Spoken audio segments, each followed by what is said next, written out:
Hello friends, स्वागत है martial peak के धमाकेदार सीजन 2 के एपिसोड में। अब आगे की स्टोरी मैं नॉवेल से लेने वाला हूं। अगर आपको ये स्टोरी पसंद आए तो बने रहिएगा।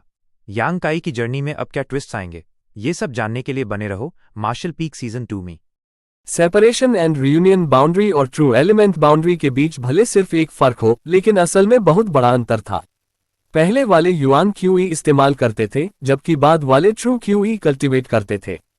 10 peak separation and reunion boundary cultivators भी मिलकर एक true element boundary first stage master से लड़ पाए जरूरी नहीं।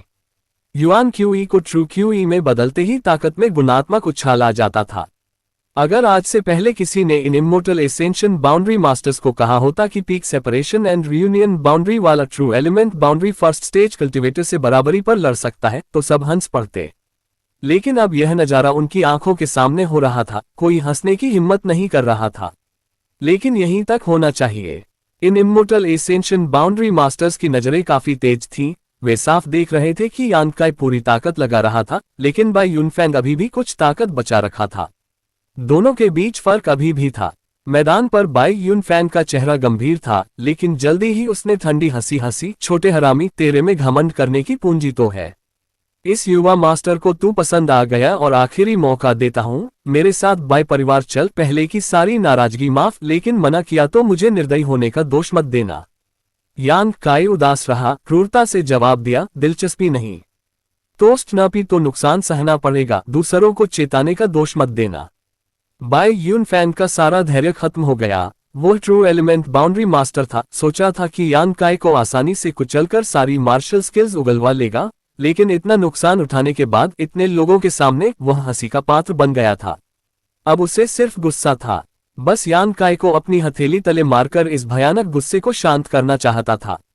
उसकी ट्रू क्यूई उमड़ आई, सचमुच बाहर निकलकर उसके शरीर को हल्की सफेद चमक दे दी, फिर यांग काई पर झपटा। उसकी रफ्तार पहले से काफी तेज, यहां मौजूद कोई उसे फॉलो नहीं कर पा रहा था।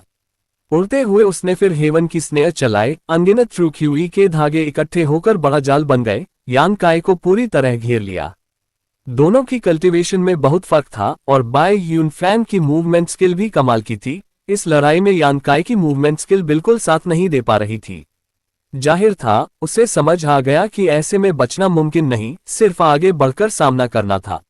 एक हाथ चाकू की तरह बनाकर, पूरी ताकत निचोड़कर युआन क्यूई उग्र होकर बाहर निकली। उसने हेवन की स्नेह पर क्रूरता से वार किया। तुरंत ट्रू क्यूई के धागे टूट गए, यांग काई के पास पहुंचने से पहले ही बिखर गए। Heaven gathering seal. Bai Yunfeng बेफिक्र रहा, उसके मुंह पर हल्की गर्व भरी मुस्कान आई। दोनों हाथ आगे बढ़ाए। एक विशाल हथेली का सील यांग काई की छाती पर गिरा। उसका हमला बहुत तेज बदल गया, और यांग काई को मुकाबला करने का वक्त भी नहीं मिला कि विरोधी का वार लग गया।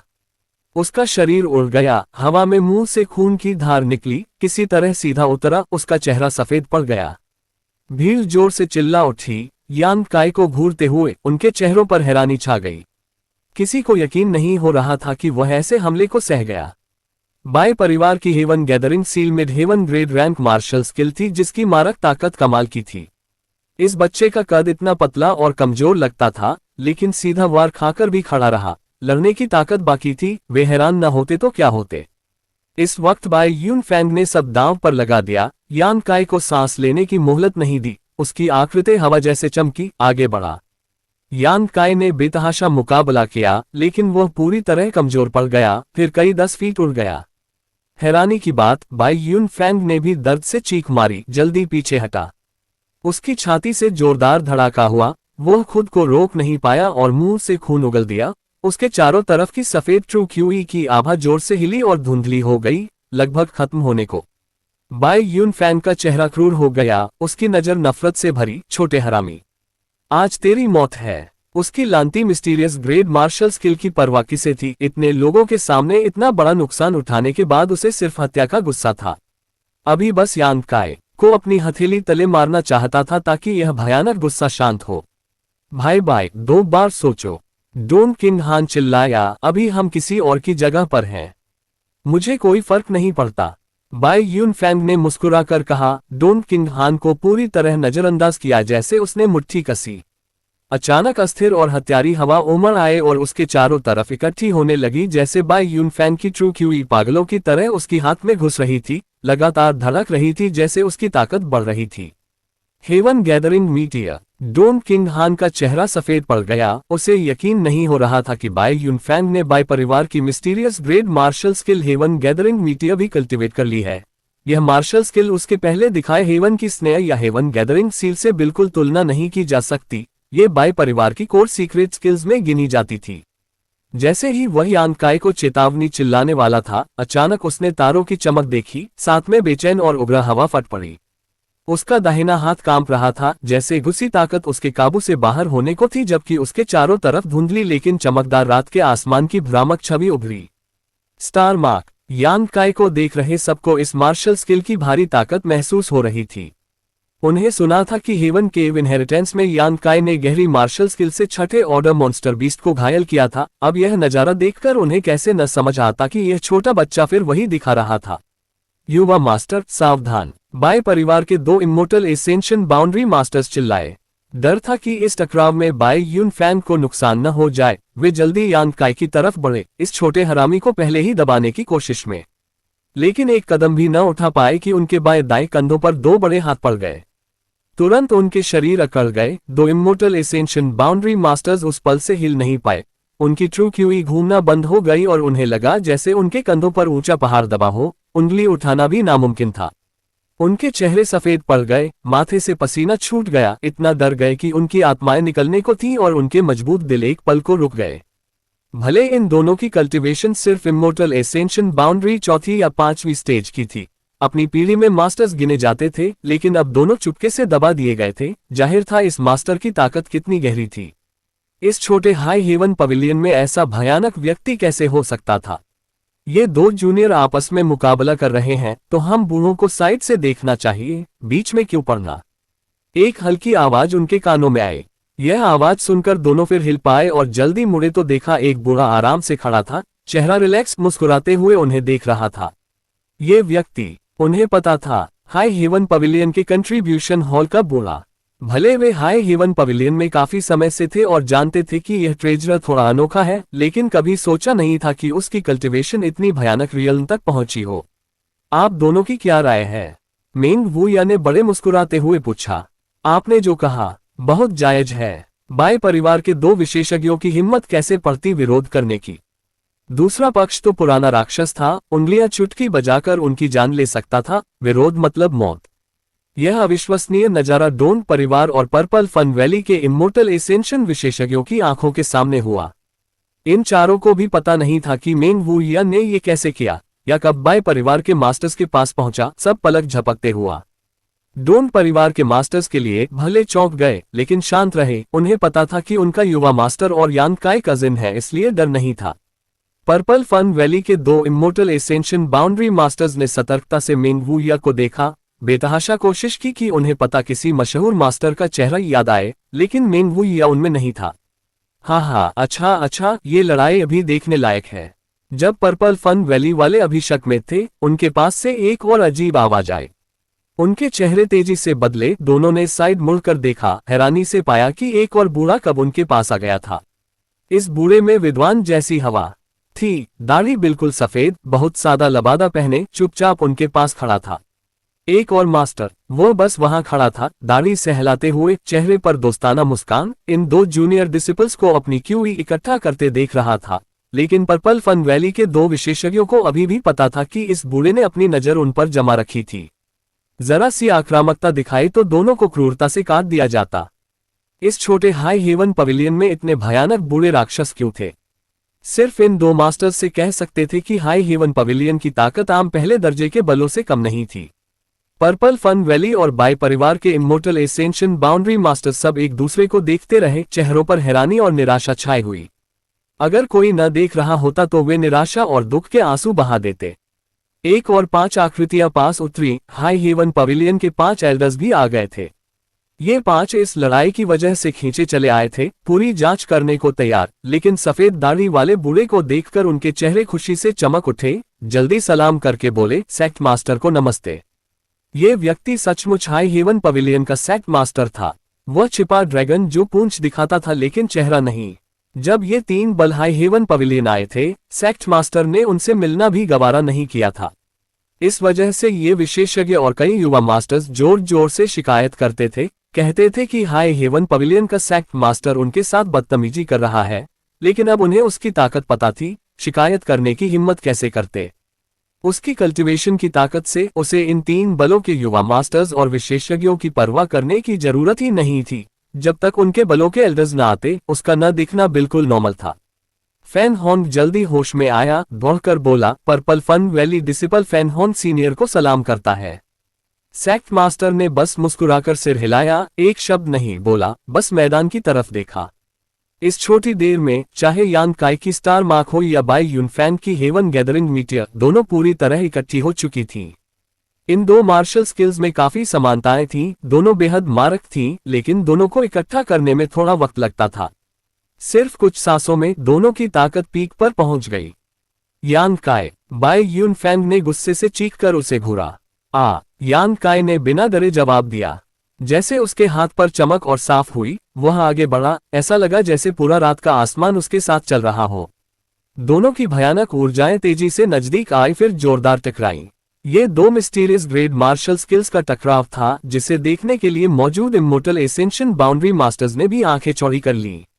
जैसे फटता सूरज, इतनी चमकदार रोशनी फटी कि सबको आंखें ढकनी पड़ी। सिर्फ इमोर्टल एसेंशियल बाउंड्री मास्टर्स अपनी डिवाइन सेंस से साफ देख पाए। चाहे यान काय हो या बाई यूनफैंग, दोनों के शरीर की युआन क्यूई अराजक हो गई, जबकि उनकी सांसें रुक गईं। जोरदार धड़ाका हुआ, जैसे दोनों उल्टी दिशा में उड़ गए। जब रोशनी आखिरकार बिखरी, उनकी उग्र सांसों की आवाज आई और 10 फीट से ज्यादा गहरा बड़ा गड्ढा उभर आया। लगभग 300 फीट दूर यान काय और बाई यूनफैंग दोनों लड़खड़ाते हुए उठे, जैसे उनके शरीर चौंक से कांप रहे थे। खैर, पुराने चैप्टर्स की एडिटिंग खत्म हो गई। जो कोई पूरा नॉवेल फिर पढ़ना चाहे 3 अगस्त के बाद पढ़ सकता है। अगर कोई चैप्टर पढ़ो जिसमें यान काय को काय यांग लिखा हो, वह गलत वेबसाइट है। ये टकराव आखिरकार बराबरी पर खत्म हुआ, लेकिन अगर ध्यान से देखें तो यान काय को ज्यादा चोट लगी थी। फिर भी ऐसा नतीजा अभी भी चौंकाने वाला था। Peak separation and reunion boundary और true element boundary first stage ने मार्शल स्किल्स के मुकाबले में लगभग बराबरी की टक्कर ली। क्या मतलब उसकी मार्शल स्किल की ग्रेड बाय परिवार की ultimate martial skill heaven gathering meteor से ज्यादा थी। ये सचमुच मिस्टीरियस ग्रेड मार्शल स्किल थी। दोनों जूनियर्स खून से लथपथ थे, एक दूसरे को घूर रहे थे। बाई यूनफैंग में नफरत और अविश्वास उमड़ रहा था। उसे यकीन नहीं हो रहा था कि यान काय फिर खड़ा होकर उससे बराबरी कर रहा है। उसकी लड़ाई की प्यास और बढ़ गई थी। जैसा मैंने पहले कहा था, आज तुझे मरना ही है। स्वर्ग का राजा भी तुझे नहीं बचा सकता।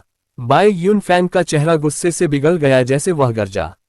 उसका और यान काय का पहले कोई बैर नहीं था, लेकिन आज की लड़ाई का नतीजा उसकी हार स्वीकार करने की क्षमता से बाहर था। बाई परिवार का युवा मास्टर होने के नाते बाई यूनफैंग इसे बिल्कुल स्वीकार नहीं कर सकता था। इतने लोगों ने उसे बार बार यान काय को नीचा और चुनौती देते देखा था।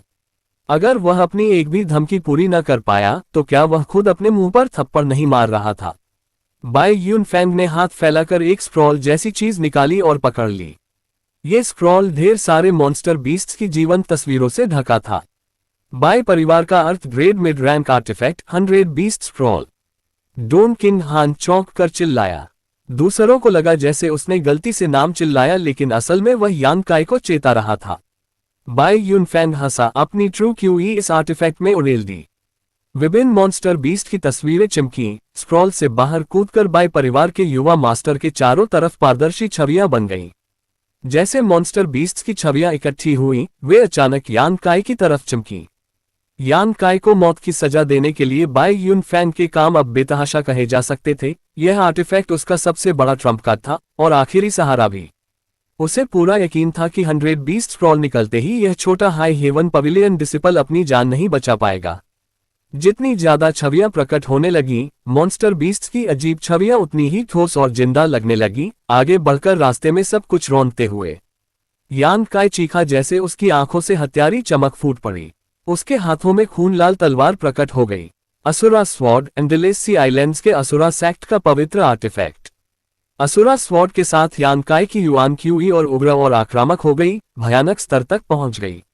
देख रहे सब कांप उठे, जैसे वे चमचमाती लाल तलवार को घूर रहे हों। सबको हथियार से निकलती घनी हत्यारी आभा महसूस हो रही थी। और उसके हिल्ट को देखते ही मौत से रंगे दुनिया में डूबने का भ्रम होता, जहां आंखें जाए वहां खून की नदियां और लाशों के पहाड़। देखते ही डर लगता था। पर्पल फन वैली के दो इमोर्टल एसेंशियन बाउंड्री विशेषज्ञ और wind and cloud dual guard सब आगे बढ़े अपने अपने युवा मास्टर्स की रक्षा करने। डर था कि उग्र हत्यारी आभा से उन्हें असर न हो जाए। यहां तक कि मेंग वू या और हाई हेवन पवेलियन के सेक्ट मास्टर का चेहरा थोड़ा बदल गया। उन्हें उम्मीद नहीं थी कि यान काय इतना भयानक कत्ल करने वाला हथियार निकालेगा। यह उनकी उम्मीद से पूरी तरह बाहर था। जैसे मॉन्स्टर बीस्ट्स की छवियां नजदीक आई, यान काय आगे बढ़ा। जैसे उग्र हवा सड़े पेड़ से टकराए, विनाशकारी तलवार की लहरें फटी, फिर वर्चुअल मॉन्स्टर बीस्ट्स की दुख भरी चीखें आई जैसे वे हवा में गायब हो गए। यान काय पागलपन और खून की प्यास से भरा था, फिर भी मौत जैसे शांत और स्थिर था, जैसे वह हर मॉन्स्टर बीस्ट की छवि की तरफ बढ़ रहा था। बाय यून फैन को जल्दी डर लगने लगा। उसे कभी कल्पना नहीं थी कि उसका सबसे ताकतवर आर्टिफैक्ट भी यान काय को हरा नहीं पाएगा। दरअसल उसके 100 बीस्ट स्क्रॉल के मॉन्स्टर बीस्ट्स लड़ाई में कुछ योगदान भी नहीं दे पा रहे थे। एक के बाद एक उसके मॉन्स्टर बीस्ट्स कटकर गिर रहे थे। दोनों के बीच फासला तेजी से कम हो रहा था। मौत की हवा से घिरा बाय यून फैंग लगभग हिल नहीं पा रहा था, सिर्फ यंत्रवत अपनी ट्रू क्यूई 100 बीस्ट स्क्रॉल में डाल रहा था, अभी भी यान काय को रोकने की बेतहाशा कोशिश में। लेकिन ये काम बेकार था, सिर्फ उसकी ट्रू क्यूई की खपत तेज कर रहा था। पलक झपकते यान काय बाय यून फैन के ठीक सामने था। जैसे उसने ठंडी आंखों से उसे घूरा, असुरा स्वॉर्ड ऊपर उठाए, क्रूरता से उस पर वार किया। सबके दिल धड़क गए क्योंकि उन्होंने देखा कि यान काय का निशाना बाय यून फैंग नहीं, बल्कि उसका 100 बीस्ट स्क्रॉल था। वह अर्थ ग्रेड मिड रैंक आर्टिफैक्ट को तबाह करना चाहता था। स्वर्ग को चीरती लाल तलवार की लहर ने बेरहमी से 100 बीस्ट स्क्रॉल को काटा। उस पल उड़ रही बाकी मॉन्स्टर बीस्ट्स की छवियां गायब हो गईं, और 100 बीस्ट स्क्रॉल की बाकी चमक तलवार के वार से चीर दी गई, जैसे वार उसमें धंस गया। सबकी आंखें बाहर निकल आईं। ये 100 बीस्ट स्क्रॉल आखिर अर्थ ग्रेड मिड रैंक आर्टिफैक्ट था, और भले उसका फोकस डिफेंस ना हो, इतना कमजोर कैसे हो सकता था। तलवार का एक ही वार उसे कचरा बना दे। ये लाल तलवार कितनी तेज थी, और आर्टिफैक्ट के रूप में उसकी ग्रेड कितनी ऊंची थी। तारांकन स्विश। असुरा स्वॉर्ड ऊपर की तरफ काटी, पहले से गहरे कट को और बढ़ा दिया। एक और जोरदार वार के साथ चटाक की आवाज आए। मिड अर्थ ग्रेड 100 बीस्ट स्क्रॉल 2 टुकड़ों में टूट गया। वह बेबस होकर जमीन पर गिर गया। 3 तलवार के वार। अर्थ ग्रेड मिड रैंक आर्टिफैक्ट को तबाह करने में सिर्फ 3 वार लगे। ये नतीजा नामुमकिन था। यान काय की तलवार की नोक झुकी, जैसे वह स्तब्ध बाय यून फैन की तरफ आगे काटा, जैसे इस मुकाबले को एक बार में खत्म करना चाहता हो। युवा लॉर्ड दया करें। बाय परिवार के 2 इमोर्टल एसेंशियन विशेषज्ञों ने बेतहाशा माफी मांगी अपने युवा मास्टर को बचाने की कोशिश में। मेंग वूया से पहले दबाए जाने की वजह से हिलने की हिम्मत नहीं थी, लेकिन परिवार के युवा मास्टर की जान के इतने बड़े खतरे पर वे चिल्लाए बिना न रह सके। चिल्लाते हुए वे दोनों की तरफ दौड़े। मेंग वूया ने उन्हें नहीं रोका। 2 इमोर्टल एसेंशियन मास्टर्स बिजली जैसे चले। एक तुरंत यान काय और असुरा स्वॉर्ड के सामने आ गया, जबकि दूसरे ने बाय यून फैन को पकड़ा, जल्दी पीछे खींच लिया। असुरा स्वॉर्ड का वार साइड हो गया, बाय यून फैन की जान बच गई। यान काय ने बाय परिवार के 2 विशेषज्ञों को घूरा, धीरे से अपनी मुद्रा नीची की। इन दोनों की निगरानी में बाय यून फैन को खत्म करना नामुमकिन था। युवा लॉर्ड, ये नौकर आपसे दया की भीख मांगता है। आपने साबित कर दिया कि आपकी स्किल्स हमारे युवा मास्टर से बेहतर हैं। वह हार गए। ये इमोर्टल एसेंशियन मास्टर्स सिकुड़कर मिन्नत करते रहे। भले उनके लहजे में नाखुशी थी, लेकिन असम्मान दिखाने की हिम्मत नहीं थी। यान काय ने उन्हें घूरा और हिचकिचाया। शुरू से अंत तक लड़ाई कभी बराबर नहीं थी, लेकिन आखिरी नतीजा कमजोर वाले की जीत थी। मौजूद सबको पूरी तरह हैरान कर दिया। तुम हाई हेवन पवेलियन मेहमान बनकर आए थे, और इस बूढ़े ने तुम्हारी मौजूदगी स्वीकार की, लेकिन हाई हेवन पवेलियन ऐसी जगह नहीं जहां तुम बिना परिणाम के कुछ भी कर सको। सेक्ट मास्टर भले अभी भी दोस्ताना और संयमित लग रहे थे, इस वक्त सख्ती से बोले। सुनने वाले कोई भी उनके लापरवाही भरे लहजे के नीचे छिपे गुस्से को सुन सकता था। इकट्ठे कई विशेषज्ञ ये सुनकर घबरा गए। बाय परिवार का नाम बदनाम हो गया। परिवार के विशेषज्ञों का मुंह बचाने लायक नहीं रहा। एक ने बाय यून फैन को पकड़ा, जबकि दूसरे ने 100 बीस्ट स्क्रॉल के गिरे टुकड़े उठाए। उन्होंने मुट्ठी जोड़कर कहा, पिछले दिनों हमने आपकी मेहमान नवाजी का बोझ डाला। हाई हेवन पवेलियन हमारी बदतमीजी माफ करे, लेकिन एक दिन बाय परिवार जरूर संतोषजनक भरपाई देगा। 2 इमोर्टल एसेंशियन बाउंड्री मास्टर्स जल्दी चले गए, बाय यून फैन को घसीटते हुए। ये सब देख पर्पल फन वैली वाले रुकने की हिम्मत नहीं कर सके। उन्होंने इस छोटे और दूरस्थ सेक्ट को बहुत हल्के में लिया था, यहाँ आकर ताकतवर और कुलीन मास्टर्स जैसे बर्ताव किया, मनमाने ढंग से संभावित टैलेंट छीने। आज लगातार 2 भयानक बूढ़े राक्षस प्रकट हुए, जबकि हाई हेवन पवेलियन का separation and reunion boundary first stage disciple Bai परिवार के युवा मास्टर को लगभग मार ही डाला। ये सब पर्पल फन वैली कल्टिवेटर्स की रीढ़ में सिहरन पैदा कर गया। हाई हेवन पवेलियन को हल्के में नहीं लिया जा सकता। यहाँ ताकतवर मास्टर्स थे और एक आम डिसिपल सभी संभावनाओं को तोड़ने वाला राक्षस निकला। दूसरों के लिए यह बस सुअर बनकर बाघ खाने वाले लोगों का ग्रुप था। फैन हॉन्ग और उसके 2 इमोर्टल एसेंशियन गार्ड्स ने जल्दी अलविदा कहा और भाग निकले। डोन किंग हान और wind and cloud dual guards भी उनके पीछे पीछे। जाते वक्त डोन किंग हान ने यान काई पर नजर डाली, अभी भी चौंकाने वाले नतीजे से उबर नहीं पाया था। पास इकट्ठे ढेर सारे हाई हेवन पवेलियन डिसिपल्स थे। ये लड़ाई आखिर धरती हिला देने वाली थी। न सिर्फ 5 एल्डर्स का ध्यान खींचा, इतने बड़े हंगामे ने पास के सब डिसिपल्स को भी खींच लिया था। सु शुआनवू ने डिसिपल्स को देखा, सख्ती से बोला, पिछले कुछ महीनों में जिन डिसिपल्स ने इन 3 बलों में शामिल होने को हाँ कहा है, वे तुरंत चले जाएं। हाय हेवन पवेलियन छोटा सेक्ट है। हमारे पास तुम जैसे लोगों के लिए जगह नहीं जो सिर्फ अपने लिए ज्यादा फायदे ढूंढ रहे हो। यह ऐलान भीड़ में कई संभावित डिसिपल्स को शर्मिंदा कर गया।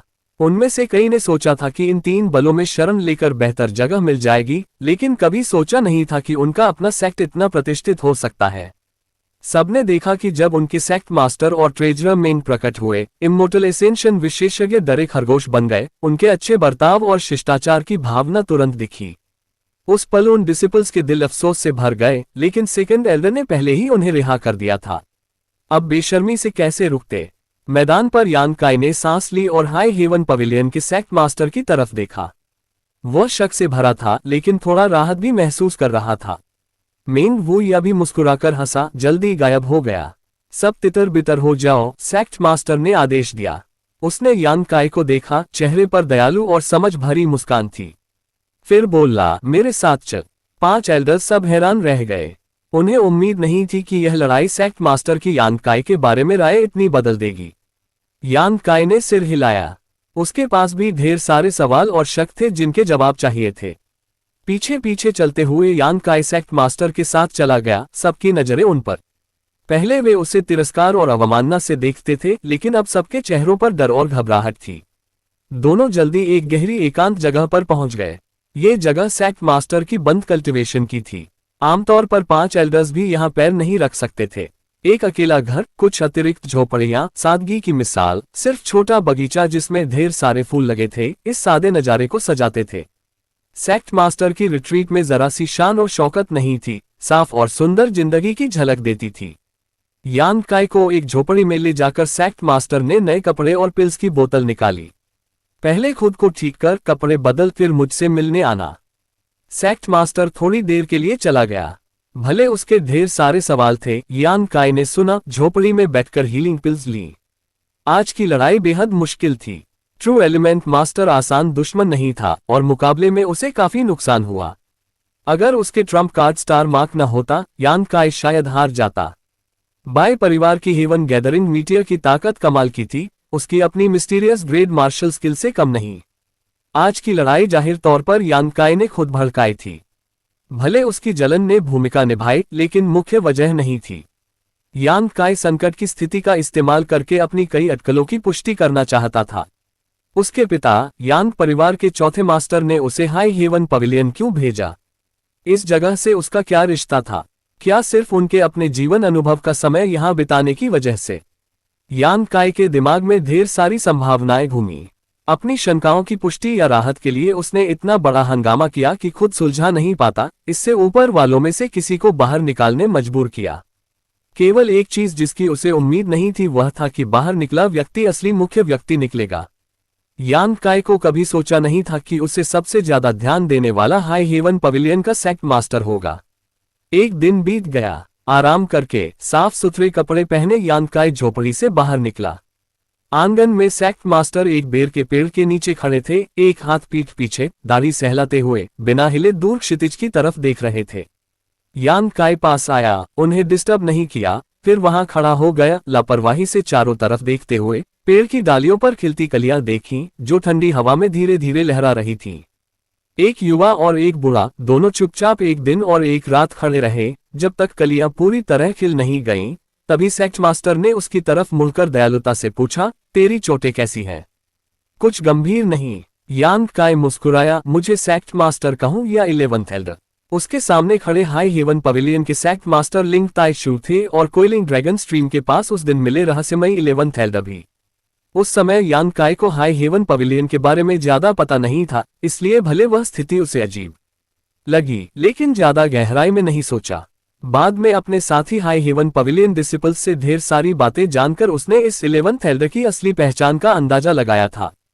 हाई हेवन पवेलियन में कोई 11th एल्डर नहीं था। हालांकि ये लिंग ताई शू उसके 11वें सेक्ट मास्टर थे, काफी प्रतिभाशाली, उनकी शोहरत दूर दूर तक फैली थी, लेकिन उनके 2 शिष्यों ने उन्हें निराश किया, इसलिए अब 12वां सेक्ट मास्टर नहीं था। अगर 10 साल से ज्यादा पहले उसके 2 शिष्यों का ऐसा दुखद अंत न हुआ होता तो लिंग ताई शू निश्चित रूप से अभी से ज्यादा मजबूत होते। तब से उनकी सारी कोशिशों के बावजूद वे इमोर्टल एसेंशियन बाउंड्री की जंजीरें नहीं तोड़ पाए और ऊंची रियल में नहीं जा सके। लिंग ताई शू बस मुस्कुराए, तेरी मर्जी।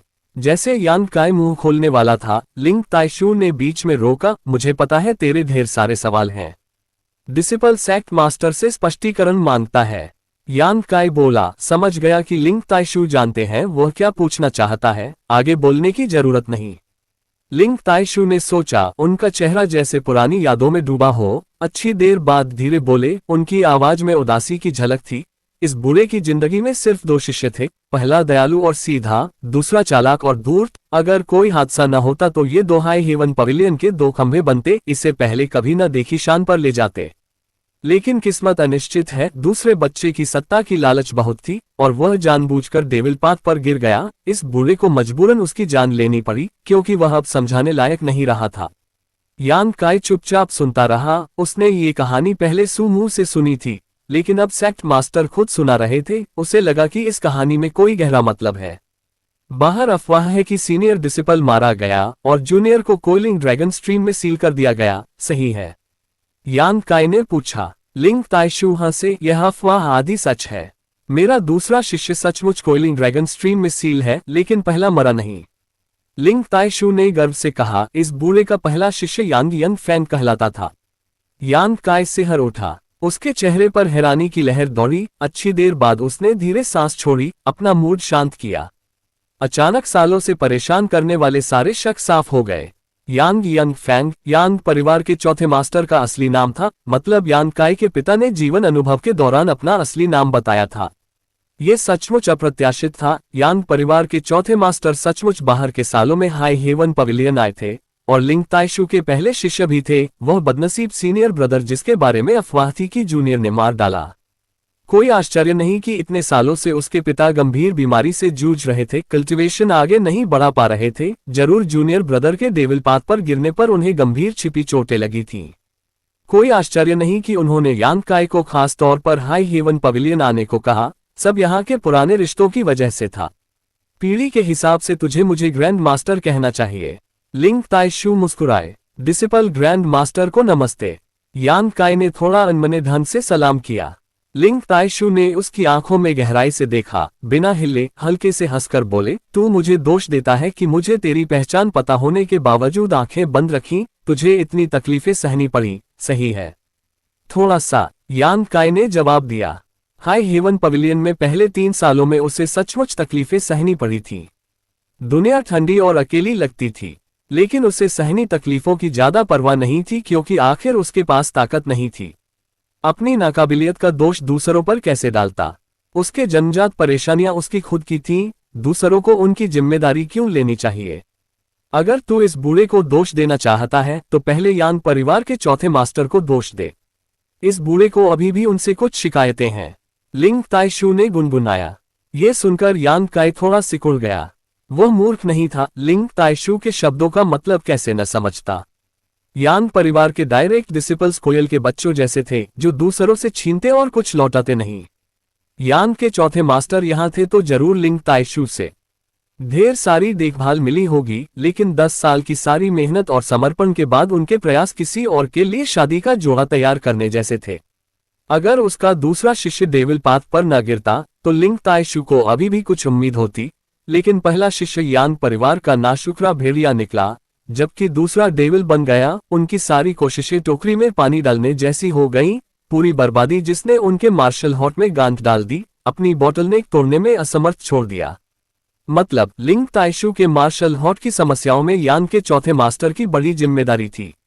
जैसा कहा जाता है, बाप का कर्ज बेटे को चुकाना पड़ता है। यांग के चौथे मास्टर लिंग ताइशू के बहुत एहसानमंद थे। यांग काय जिम्मेदारी से कैसे बचता? जल्दी सोचकर यांग काय ने मुस्कान चढ़ाई। ग्रैंड मास्टर को अपना बोझ उतार देना चाहिए। वह यांग का चौथा मास्टर सचमुच बहुत गया गुजरा था, लेकिन आप उनके स्तर पर न उतरे। लिंग ताइशू के मुंह के कोने हिले। यांग काय का चेहरा इतनी जल्दी बदलता देख वे हंसना चाहते थे, लेकिन किसी तरह रोके रहे। मेरा शिष्य इतना सीधा साधा युवक था, उसने ऐसा धूर्त हरामी कैसे पैदा कर दिया? आदमी को लचीला होना पड़ता है। अपना चेहरा देखकर यांग काय समझ गया कि वे मजाक कर रहे हैं और सचमुच गुस्सा नहीं है। लिंग ताइशू ने आह भरी। धीरे धीरे सुनाने लगे, मेरा शिष्य झूठा नहीं था। दरअसल शामिल हुए 3 साल बाद उसने इस बूढ़े को अपनी असली पहचान बताई थी और कहा था कि एक दिन उसे हाई हेवन पवेलियन छोड़ना पड़ेगा। वह चाहता था कि यह बूढ़ा समझे और तैयार रहे। यांग काय ने जोर से सिर हिलाया, तुरंत चापलूसी की। ग्रैंड मास्टर निश्चिंत रहें, जब जूनियर एक दिन यांग परिवार लौटेगा, वह आपके उस नाशुक्रे शिष्य को जरूर सबक सिखाएगा। लिंग ताइशू मुस्कुराए जैसे हंसना चाहते हो, लेकिन आखिरकार रोक लिया। जिस दिन तू हाई हेवन पवेलियन आया, इस बूढ़े को तेरे पिता का चिट्ठी मिली थी और वजह कि मैंने तेरी खास देखभाल नहीं की वह भी तेरे पिता की गुजारिश पर थी, क्योंकि चिट्ठी में उन्होंने कहा था कि तेरी कल्टीवेशन प्रतिभा बेहद खराब है और उनकी सिर्फ यही इच्छा थी कि तू हाई हेवन पवेलियन में 10 साल का अनुभव सुरक्षित गुजारकर यांग परिवार में बिना नुकसान पहुंचे लौट आए। लिंग ताइशू ने शांतिपूर्वक समझाया। तुझे पता है तू कल्टीवेशन के लिए अनुपयुक्त क्यों था? लिंग ताइशू ने पूछा। पिता ने कहा कि मैं जन्म से ऐसा हूं। यांग काय की भौहें सिकुड़ी।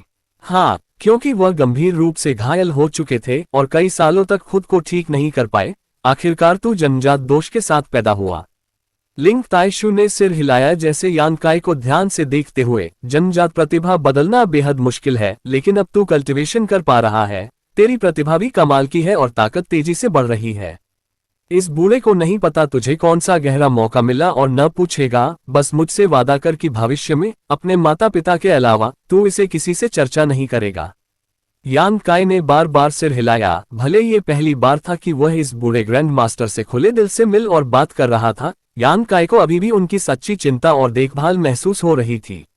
दरअसल अगर तू आम इंसान ही होता तो ये बूढ़ा सचमुच तेरे सामने न आता। तू जिंदा होता काफी था, भले तकलीफें और धौंस सहनी पड़ती, तू जीवित रहता। लेकिन अब तेरी क्वालिफिकेशन और कल्टीवेशन दोनों आसमान छू रहे हैं, तो तुझे अकेला छोड़ना इस बूढ़े की लापरवाही होती।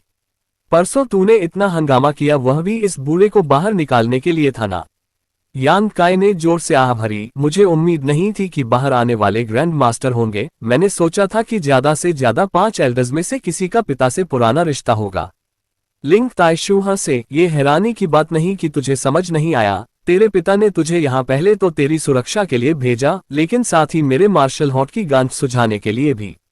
वह अभी भी बहुत ईमानदार है। सोचता है कि इस बूढ़े की बोटलनेक उसकी वजह से पैदा हुई, जबकि दरअसल इस बूढ़े ने कभी उसे दोष नहीं दिया। ये सब सुनकर यांग काय बस आह भरा। समझ नहीं आ रहा था उन्हें कैसे तसल्ली दे। खैर, अब तेरे सवालों के जवाब मिल गए। लिंग ताइशू ने हंसकर यांग काय की तरफ मुस्कुराते हुए पूछा। हाँ, यांग काय ने थोड़ा शर्मिंदगी से जवाब दिया। कई दिनों खुद सोचने के बाद समझ न आने पर इस छोटी बातचीत ने उसे रोशनी दे दी। अच्छा, तो अब इस बूढ़े की बारी है, लिंग ताइशू ने अचानक कहा। ग्रैंड मास्टर के क्या सवाल हैं? यांग काय ने थोड़ा हैरानी से उन्हें देखा। तेरी आभा। लिंग ताइशू का चेहरा गंभीर हो गया। परसों की लड़ाई में मैंने देखा तेरी सांस खून की प्यास और उग्र हो गई। उस साल के दूसरे शिष्य से कम नहीं। ये बूढ़ा तुझसे सिर्फ एक बार पूछेगा, क्या तू डेविल पाथ पर कदम रख चुका है?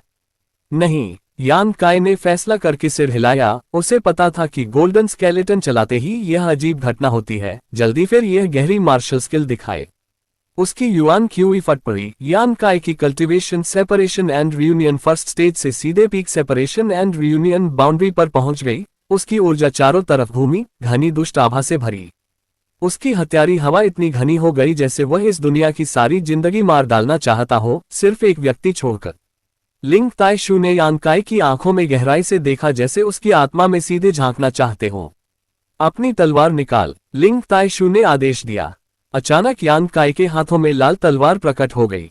असुरा स्वॉर्ड हाथ में लेकर उसकी हत्यारी हवा इतनी भारी हो गई जैसे सिर्फ वह किसी की जान ले सकती हो। असुरा सेक्ट का यह आर्टिफैक्ट यान काई की युआन क्यूई से गहरा रिश्ता रखता लगता था, इसलिए यान काई खुद को इससे जन्मजात जुड़ा सा लगता था। इसलिए दोनों एक दूसरे की ताकत बढ़ाते थे, जैसे तलवार उसके साथ एक हो और वह तलवार के साथ, दो चीजें लेकिन एक शरीर। लिंग ताइशू ने यान काई को घूरा, उसके शरीर में बदलाव और भावनात्मक उतार चढ़ाव ध्यान से महसूस किए। समय बीतने के साथ उनका गंभीर चेहरा धीरे धीरे रिलैक्स हो गया, जैसे उनकी सतर्कता भी कम हुई। तुरंत हैरानी और कंफ्यूजन ने ले ली। लंबे समय बाद लिंग ताइशू ने हल्के से सिर हिलाया। यान काई ने असुरा स्वॉर्ड समेटी और अनयील्डिंग विल बिखेरी, अपनी नॉर्मल हालत में लौट आया। ये डेविल प्रैक्टिस जैसी पूरी दिखती है, लेकिन है नहीं। लिंग ताइशू की भौहें सिकुड़ी, तेरा दिमाग लगातार साफ रहता है। हाँ, अजीब, इतनी उग्र खून की प्यास वाली आभा के साथ, भले ये बुरा होता तो लंबे समय तक इसके संपर्क में रहने से जरूर उसका इनर डेमन बाहर आता और दिमाग बिगड़ जाता। तुझे बिल्कुल असर कैसे नहीं होता? सोचते हुए लिंग ताइशू को अचानक कुछ याद आया। बिल्कुल, तेरी सीक्रेट आर्ट प्योर यान कल्टिवेशन टेक्निक है। ऐसी यान क्यूई दुश्मन ये आभा की दुश्मन है। तेरे शरीर की यान क्यूई तुझे डेविल पाथ पर गिरने से रोकती होगी। बात खत्म करके लिंग ताइशू फिर एक पल को हैरान हो गए। ये दो ताकतें एक दूसरे की विरोधी थीं, एक ही व्यक्ति के शरीर में पूरी तरह कैसे साथ रह सकती थीं। फिर लंबे समय सोचने के बाद भले लिंग ताइशू जानना चाहते थे कि यान काई इन दो अलग तरह की ताकतों को साथ इस्तेमाल करने का कौन सा कमाल तरीका इस्तेमाल कर रहा है, लेकिन आखिरकार पूछने से रुक गए। आंखें उठाकर लिंग ताइशू ने जारी रखा, परसों की लड़ाई में तूने बहुत हंगामा किया और अब कई लोगों को पता है कि तेरे पास ताकतवर मिस्टीरियस ग्रेड मार्शल स्किल है। मुझे डर है कि निकट भविष्य में तुझे ढेर सारी मुश्किलें आएंगी। वह तो, मैं बाहर घूमने का प्लान बना रहा था और हंगामा शांत होने का इंतजार करता। यान काई ने पहले से इस पर सोचा था। लिंग ताइशू हाँ से कहाँ जाकर बच सकता है? अभी बाहर मत भाग, सेक्ट में ही रह। हाँ, कुछ और सवाल धीरे से पूछकर यान काई को विदा करने के बाद लिंग ताइशू का चेहरा धीरे धीरे गंभीर हो गया। भले यान काई की हत्यारी आभा खुद पर असर न डालती हो, लिंग ताइशू को इसके गहरे मतलबों पर सोचना पड़ रहा था। लंबे समय सोचने के बाद लिंग ताइशू बस आह भर सके, क्या ये हरामी कत्ल के मार्शल पाथ पर चलना चाहता है? यान काई के शरीर से पहले निकली वह ठोस उग्र हवा पहले से ही उसकी हड्डियों में गहरी घुस चुकी थी। भविष्य में अगर वह मार्शल पाथ की असली गहराई खोजना चाहता तो उसके पास सिर्फ दो रास्ते थे। एक था अपनी नींव तोड़कर इस प्रैक्टिस को पूरी तरह खत्म करना, फिर कोई संतुलित सीक्रेट आर्ट अपनाना। लेकिन यान काई जन्म से दोष के साथ पैदा हुआ था और मौजूदा उपलब्धियों तक पहुंचने में उसने बेहद मेहनत की थी। अगर उसे सीक्रेट आर्ट बदलकर फिर शुरू करने को मजबूर किया जाता और वह आम या उससे भी बदतर फिर कचरा बन जाता तो वह कैसे सह पाता? जो हमेशा पहाड़ के नीचे खड़ा रहता और उसकी ऊंचाई नहीं देख पाता, वह सबसे ज्यादा ऊपर देखकर निराश होता। लेकिन जो एक बार ऊपर खड़ा हो जाता, उसे फिर नीचे धकेलने का ख्याल मौत को बेहतर बना देता। अगर वह सीक्रेट आर्ट नहीं बदल सकता था तो आगे का एकमात्र रास्ता था इस खूनी उग्र हवा को चरम तक खोजना, इसे अपनी कल्टीवेशन बढ़ने के साथ बढ़ने देना ताकि इस रास्ते पर मार्शल आर्ट्स की असलियत समझ सके। एक तरीका उसे तोड़कर फिर खड़ा करना, धर्म के सीधे रास्ते पर चलाना। दूसरा कत्ल का रास्ता, बदनसीब और छलपूर्ण रास्ता जहां जरा सी लापरवाही दुखद अंत लाती। इस दूसरे रास्ते पर अनगिनत कल्टीवेटर्स ने दुख भरी जिंदगी गुजारी थी। अच्छा अंत करने वाले बहुत कम या कोई नहीं, क्योंकि वे कत्ल के रास्ते पर चलते थे। उनके दुश्मन दोस्तों से ज्यादा होते थे और रास्ता भटककर डेविल पाथ पर गिरने की संभावना ज्यादा होती थी। वह अभी बच्चा था, क्या वह सचमुच इस रास्ते पर चलकर बिना नुकसान पहुंचे निकल पाएगा? सेक्ट मास्टर की रिट्रीट से निकलकर यान काई अपनी गुफा में लौटा। शियानिंग चांग द्वारा रिफाइंड पिल्स निकाली और ताकत बढ़ाने के लिए निगलने लगा। पुराना धूल भरा अगरबत्ती का बना भी फिर निकाला गया, जो खुशबू फैलाकर उसकी ट्रू यांग सीक्रेट आर्ट की सर्कुलेशन स्पीड दबा रहा था। 10 दिनों से ज्यादा यान काई अपनी गुफा में बंद कल्टीवेशन में था। हर दिन पिल्स निगलकर ताकत बढ़ाता और फिर अपने 2 रिफाइंड आर्टिफैक्ट्स को टेम्पर करता। असुरा स्वॉर्ड ने बाई यूनफैंग से लड़ाई में बड़ा रोल निभाया था और भले 1000 ब्लॉसमिंग ब्लड बेगोनिया इस्तेमाल न की हो, लेकिन एंडलेस सी आइलैंड्स के बड़े सेक्ट का समान ग्रेड पवित्र खजाना होने से उसकी ताकत और शान जरूर कम नहीं थी। हर दिन जैसे सूरज पूर्व में उगता, बैंगनी गैस हवा में भरती, यांग काई टेम्पर्ड बॉडी रिकॉर्ड प्रैक्टिस करता और कल्टीवेशन व शारीरिक ताकत बढ़ने के साथ टेम्पर्ड बॉडी रिकॉर्ड की ट्रेनिंग सहने की क्षमता भी बहुत बढ़ गई थी। लगभग पूरी सेट की 1/3 मूवमेंट्स कर पाता था। लेकिन जितना आगे बढ़ता उतनी मुश्किल मूवमेंट्स होती, हर हरकत में लगता जैसे उसकी हड्डियां भारी दबाव में चटक रही हों। अपनी शांत गुफा में उसकी लिटिल सीनियर सिस्टर शिया निंग चांग कभी कभी आती, अक्सर स्वादिष्ट खाना साथ लाकर यांग काई के साथ बांटती, बोर होने पर एक दूसरे से बातें करके समय गुजारती। कभी कभी शिया निंग चांग पत्थर के बिस्तर पर झपकी भी ले लेती, ऐसे में यांग काई कितना भी पुकारता वह नहीं जागती। एक दिन जब यांग काई कल्टीवेशन कर रहा था, अचानक उसके कान में सेक्ट मास्टर की आवाज आई, क्या तू मारने को तैयार है? अचानक ये सुनकर यांग काई चौंका, सहज रूप से सतर्क होकर युआन क्यूई चलाई जब तक उसे यकीन न हुआ कि यह लिंग ताइशु की आवाज है। समझ आया कि गार्ड नीचा कर सकता है। ग्रैंड मास्टर यांग काई ने चारों तरफ देखा, लिंग ताइशु की आकृति नहीं दिखी। उसे धीरे धीरे समझ आया कि यह सिर्फ डिवाइन सेंस का धागा उससे संपर्क कर रहा था। लिंग ताइशु ने अपना सवाल दोहराया। इस बार यांग काई ने जवाब दिया, मैं तैयार हूं।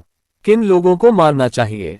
यांग काई ने भौहें सिकुड़ी और थोड़ा सोचा, जो मेरे खिलाफ साजिश रहे उन्हें खत्म करूंगा, जो मेरे दोस्तों और परिवार के खिलाफ साजिश रचने की हिम्मत करें उन्हें खत्म करूंगा, जो मेरे मार्शल पाथ के रास्ते में आए और जो मुझसे चोरी करने की हिम्मत करें, जो मुझे न उकसाएं, मासूम, उन पर उंगली भी नहीं उठाऊंगा। यांग काई ने जवाब खत्म किया तो चुप्पी छा गई। पता नहीं लिंग ताइशु ने सुना या नहीं। आधे दिन बाद लिंग ताइशु ने फिर बोला, तैयार हो जा, आधे महीने बाद मैं तुझे एक जगह ले जाऊंगा। जी? यांग काई ने नहीं पूछा, लेकिन उसे हल्का अंदाजा हो गया था कि लिंग ताइशु ने कोई प्लान सोचा था, लेकिन हिचकिचा रहे थे, वरना उसके जवाब के बाद इतनी देर चुप न रहते। अभी यांग काई को सिर्फ इंतजार करना था।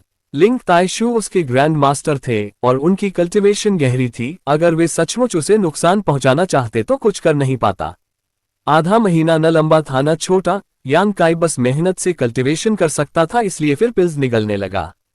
समय गुजरा और आधा महीना बीत गया। इस आधे महीने में सु यान एक रात आई थी और दोनों ने जुनून से प्यार किया, एक दूसरे में डूबते रहे, फिर ड्यूल कल्टीवेशन की हालत में पहुंच गए। सिलाविन 15 दिनों में सिर्फ एक बार। यांग काई को इस ड्यूल कल्टीवेशन के फायदे पहले से पता थे, क्योंकि उसे पता था कि उसके शरीर की युआन क्यूई कितनी हैरान करने वाली शुद्ध हो गई थी।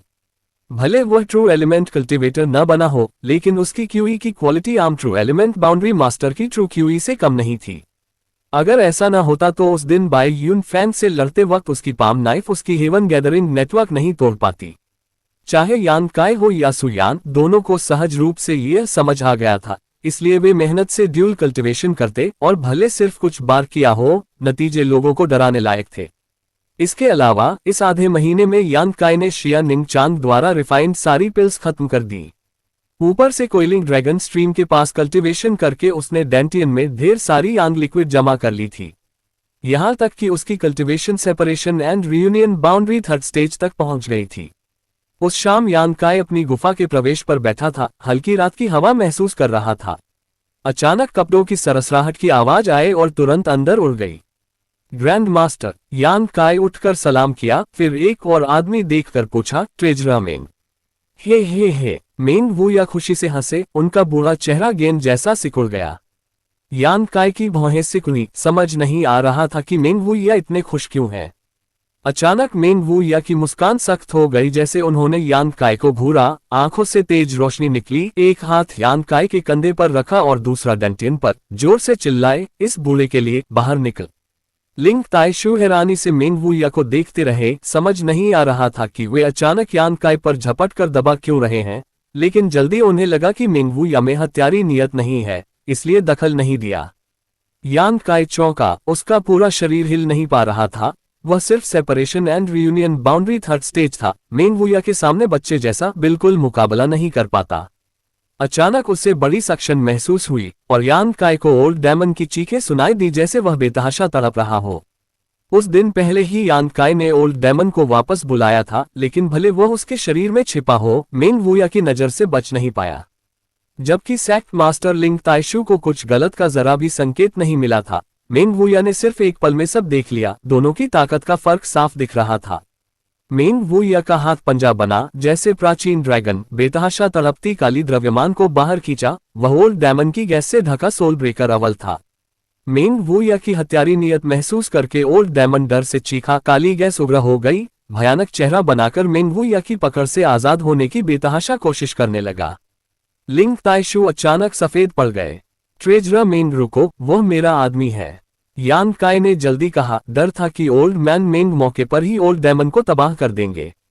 मेंग वुया ने यान काय को देखा, ठंडे से पूछा, तुझे पता है ये क्या है? डेविल लॉर्ड की स्पिरिट। यान काय ने सिर हिलाया। तुझे पता है ये क्या है, फिर भी इसे अपने शरीर में रहने देता है? तुझे डर नहीं कि वह तेरी आत्मा निगल लेगा? मेंग वुया स्तब्ध रह गए। उन्हें लगा कि यान काय कोई भोला जूनियर है जिसे इस डेविल ने ठग लिया है और आने वाले खतरे का पता नहीं। वह मुझे निगल नहीं सकता, यान काय ने कड़वा मुस्कुराते हुए कहा। ओल्ड डायमंड ने मुझे अपना लॉर्ड मान लिया है, मेरे एक ख्याल से उसकी जिंदगी मौत तय हो सकती है। तुझे लॉर्ड मान लिया? मेंग वुया अब पूरी तरह चौंक गए। भले उन्होंने आसानी से ओल्ड डायमंड की स्पिरिट बाहर खींच ली थी, लेकिन उन्हें पता था कि जिंदा रहते वह बहुत ताकतवर था। अभी सिर्फ कमजोर था, इसलिए पूरी ताकत इस्तेमाल नहीं कर पा रहा था। अगर पीक पर लौटता तो हाई हॉल पवेलियन की पूरी ताकत भी उसे रोक नहीं पाती। उसने तुझे लॉर्ड कैसे मान लिया? यह मामला बड़ा था, मेंग वुया को पूरी हालत समझनी थी। यान काय ने जल्दी सब बताया कि कैसे ओल्ड डायमंड ने उसे सरेंडर किया था। मेंग वुया का चेहरा ढीला पड़ा और हल्के से सिर हिलाया। सचमुच? अगर ऐसा है तो वह तेरे काबू में है और तुझे नुकसान नहीं पहुंचा सकता। जल्दी मुझे छोड़ो। इस पुराने मास्टर ने युवा मास्टर के सामने स्वर्ग धरती की कसम खाई है, सूरज चांद गवाह हैं, तो तू इस पुराने मास्टर को इतनी बेरहमी से क्यों दबा रहा है? छोटे हरामी, अगर यह पुराना मास्टर अपनी पीक पर होता तो तेरी हिम्मत कैसे पड़ती इतनी गुस्ताखी करने की? ओल्ड डायमंड अब चाहे जो हालत में हो, अभी भी 10,000 साल पुराना डेविल था। अभी डर से आधा मर गया था, लेकिन अब खतरा टलते ही फिर अकड़ने लगा। रोजी तो उनके सामने पुराना मास्टर और यान काय के सामने पुराना नौकर। यह आदमी अपनी अकड़ छोड़ नहीं सकता। मेंग वुया ने उससे नजर हटाए, शैतानी मुस्कान के साथ बोले, अगर यह पुराना मास्टर अपनी पीक पर होता तो देखता कि तू इतनी गुस्ताखी करने की हिम्मत करता है या नहीं। ओल्ड डायमंड ने ठीक वही शब्द दोहराए, लेकिन अगर ध्यान से सुने तो उनका गहरा मतलब बहुत अलग था। ओल्ड डायमंड स्तब्ध रह गया, तुरंत हकलाकर बोला, तू जरूर। मेंग वुया ने ठंडी हंसी हंसी और पकड़ छोड़ दी। ओल्ड डायमंड बिल्ली से मिले चूहे की तरह कांपा, जल्दी अपनी काली गैस समेटी और यान काय के शरीर में भाग गया। बोलने की हिम्मत नहीं की। फिर सोचकर वह बहुत डर गया। वह पुराना मास्टर था और इतने गहरे छिपा था, लेकिन इस बूढ़े की नजर से बच नहीं पाया। ये बूढ़ा जाहिर तौर पर जितना दिखता उतना सादा नहीं था। इस पूरे वक्त लिंग ताइशू चुप रहे। अब कुछ शब्द जोड़े, डेविल लॉर्ड पर भरोसा नहीं किया जा सकता, तुझे सावधान रहना चाहिए। डिसिपल पूरी तरह समझता है। यान काय ने सिर हिलाया। अब तैयार है? हाँ, कुछ दिन पहले उसने सुयान और शियानिंग चांद को हालत बताई थी। अब तैयार करने लायक कुछ नहीं बचा था। तो चलें, लिंग ताइशू ने कहा जैसे उन्होंने यान काय को पकड़ा और गुफा से बाहर उड़े। कोयलिंग ड्रैगन स्ट्रीम के नीचे की तरफ बढ़े। पीछे मेंग वुया चल रहे थे। हवा सरसराती हुई, विशाल कोयलिंग ड्रैगन स्ट्रीम नीचे तक नहीं दिख रही थी। यान काय ने ध्यान लगाकर नीचे देखा, लेकिन जमीन नहीं दिखी। ग्रैंड मास्टर जिस जगह ले जाना चाहते थे वह कोयलिंग ड्रैगन स्ट्रीम की गहराई तो नहीं। जब पहली बार बात हुई थी उन्होंने कहा था कि वे भी इस घाटी में जल्दबाजी में नहीं घुसते। नामुमकिन था कि वे यान काय को यहां गिराना चाहते हों। कई हजार फीट नीचे गिरने के बाद लिंग ताइशू ने अचानक दिशा बदली, कोयलिंग ड्रैगन स्ट्रीम की किनारे की तरफ उड़े। थोड़ी देर बाद तीनों रुक गए। रात के बीच लिंग ताइशू और मेंग वुया हवा में तैरते हुए सामने की सपाट पत्थर की दीवार को घूर रहे थे। यही है? मेंग वुया ने पूछा। हाँ, लिंग ताइशू ने सिर हिलाया। तुझे और मुझे साथ काम करना होगा, अपनी ट्रू क्यूई इसमें डालनी होगी। अच्छा, तो इस काम में तुझे तकलीफ दूंगा। हमारे बीच इतनी शिष्टाचार की क्या जरूरत? मेंग वुया कान तक मुस्कुराए, उनके पीछे के दांत तक दिख रहे थे। बस इस छोटे हरामी यान काय को दूर भेज सके। ट्रू क्यूई खर्च करने की बात तो छोड़ो, ये बूढ़ा खुशी खुशी अपने बाप को भी बुलाकर मदद करवाता। इसलिए जब मेंग वुया ने लिंग ताइशू से सुना कि वे यान काय को दूर भेजने में मदद मांग रहे हैं, ओल्ड मैन मेंग ने बिना हिचकिचाए हाँ कर दी। शुरू करें, लिंग ताइशू ने कहा। अपनी ट्रू क्यूई चलानी शुरू की। उनकी हथेली सामने की पत्थर की दीवार पर टिकी। मेंग वुया ने भी उल्टी तरफ दीवार पर हथेली टिका दी। उनकी ट्रू क्यूई भी उमड़ आए। इमोर्टल एसेंशियन बाउंड्री पीक पर खड़े ये दो बूढ़े राक्षस जैसे बाढ़ का दरवाजा खुल गए। उनकी ट्रू क्यूई जोरदार ढंग से सामने की पत्थर की दीवारों में घुस रही थी। ये सादा लगने वाली पत्थर की दीवार उस पल अथाह गड्ढा बन गई। इतनी बड़ी ट्रू क्यूई की बाढ़ भी दीवार को जरा सी हिला नहीं पाए। यान काई साइड में खड़ा चुपचाप देखता रहा, अंदर से हैरान। इस पत्थर की दीवार में जरूर कोई कमाल का राज छिपा था, वरना इतना अजीब बर्ताव कैसे करती। और यह कोयलिंग ड्रैगन स्ट्रीम के अंदर थी, शायद इसका भी कोई संबंध हो। चाय बनाने जितना वक्त बीतने के बाद लिंग ताइशु और मेंग वुया दोनों के माथे पर पसीने की पतली परत चमकने लगी। इतनी बेतहाशा और लगातार ट्रू क्यूई निकालना बेहद मेहनत का काम था। भाई लिंग, तुझे यकीन है कि जगह सही है? मेंग वुया ने भौहें सिकोड़कर पूछा, खुद को रोक नहीं पाए। यही है, लिंग ताइशु ने बड़े यकीन से कहा। आखिरकार पत्थर की दीवार ने प्रतिक्रिया दी। इस सादी लगने वाली दीवार की सतह पर अचानक काली लहरें उभरी, बीच से शुरू होकर जल्दी हर कोने तक फैल गईं। ये दोनों लिंग ताइशु और मेंग वुया के लिए इशारा था कि अपनी ट्रू क्यूई और बढ़ाएं।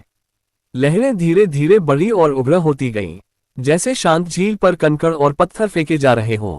आखिर में लहरों की परत अब सिर्फ तस्वीर नहीं, असली घटना बन गई। लगातार घूमती और बाहर फैलती हुई पत्थर की दीवार पर अचानक काला छेद उभर आया। इस काले छेद में झांकते ही यान काई को लगा जैसे उसकी आत्मा खींच रही हो। वह थोड़ा सुन्न और घबरा गया। मेंग वुया ने उसकी तरफ मुस्कुराकर देखा, धीरे से उसके कंधे पर थपथपाया, जाहिर तौर पर नकली भारी दिल वाला अलग होने का भाव दिखाते हुए बोले, छोटे यान काई, अपना ख्याल रखना। यान काई की भौहें सिकुड़ी। ट्रेजरा मेन का आज का बर्ताव बहुत ज्यादा दोस्ताना था। जब मैं इन कुछ दिनों के लिए गायब रहूंगा, भाई मेन से गुजारिश है कि हाई हेवन पवेलियन का ख्याल रखें। लिंग ताइशु ने सलाम किया, फिर यान काई के साथ घूमते काले छेद में घुस गए।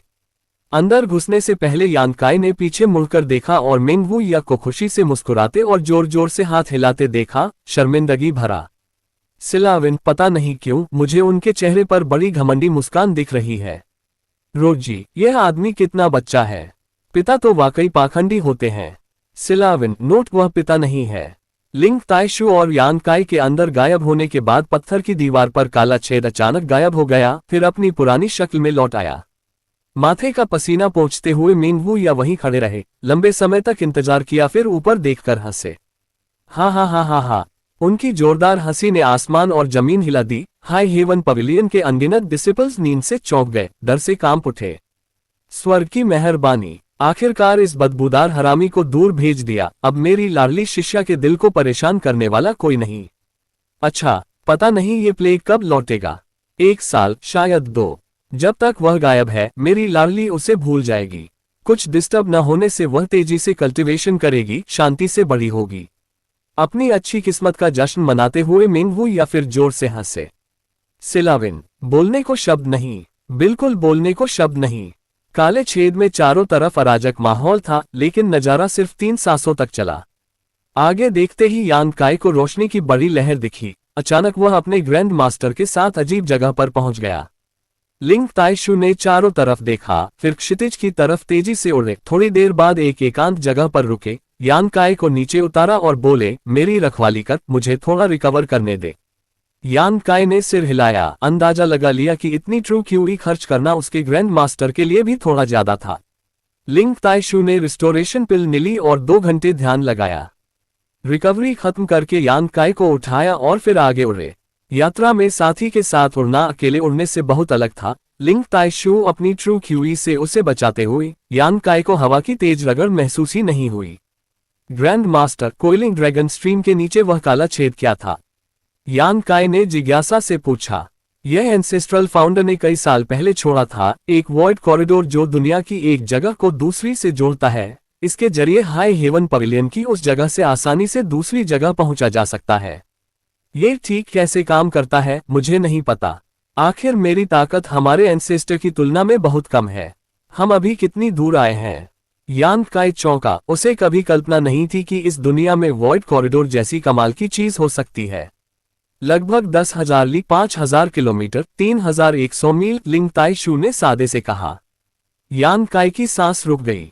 लिंग ताइशु और मिंगवुया ने पत्थर की दीवार में ट्रू क्यूई डालनी शुरू की से लेकर पहुंचने तक सिर्फ आधा घंटा लगा था। आधे घंटे में 10,000 ली पार करना बिल्कुल अविश्वसनीय था। भले यान काई की मानसिक ताकत कमाल की थी, ऐसे अनुभव ने उसके विचारों को पीछे छोड़ दिया और वह स्तब्ध रह गया। तूने अभी तक नहीं पूछा कि मैं तुझे कहां ले जा रहा हूं। लिंग ताइशु ने दिलचस्पी से उसकी तरफ देखा। अगर ग्रैंड मास्टर चाहते कि मुझे पता चले तो पहले बता देते। खैर, मुझे ग्रैंड मास्टर पर भरोसा है कि वे मेरे साथ बुरी नियत नहीं करेंगे। तू सचमुच भरोसेमंद और खुले दिमाग वाला है, लिंग ताइशु ने कड़वा मुस्कुराते हुए कहा। उनकी आंखों में गहरे विचार थे। फिर समझाने लगे, जिस जगह मैं तुझे भेजना चाहता हूं वह कत्ल की जगह है, जहां मारने के लिए कोई वजह या बहाना नहीं चाहिए। वहां सिर्फ ताकत की इज्जत होती है। जंगल का कानून अपने सबसे सादे और बुनियादी रूप में एकमात्र कानून है। तुझे मानसिक रूप से तैयार रहना चाहिए। यान काई चौंका। मैं वहां क्या करने जा रहा हूं?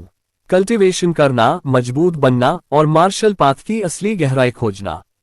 लिंग ताइशु ने गहरी सांस ली। अगर तू जाना नहीं चाहता तो अभी तुझे वापस ले जा सकता हूं।